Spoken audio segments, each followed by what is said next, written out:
mimic a Zoom call. So we're going to mimic it. This is how most of you pop up on Zoom. So what happens is you pop it on and you're like, hey, it's great to see you, everyone.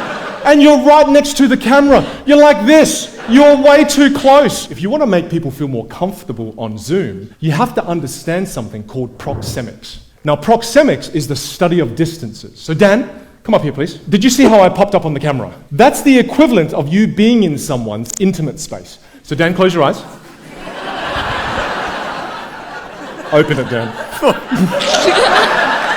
This is the equivalent of the feeling that you're creating, and his reaction is what everybody feels immediately, because that's the intimate space only meant for sexy time.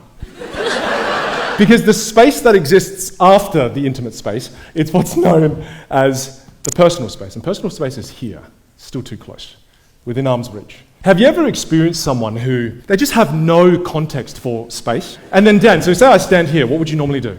I'd probably step back. Oh, but Dan, I really want to be able to talk to you about this. Yeah, Dan, like you got to understand.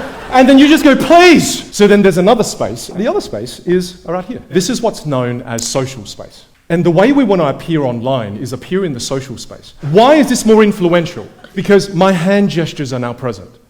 So all of a sudden when I'm talking on Zoom now, I'll be like, oh, hey, oh my goodness, so good to see you. As opposed to, hey, so good to see you.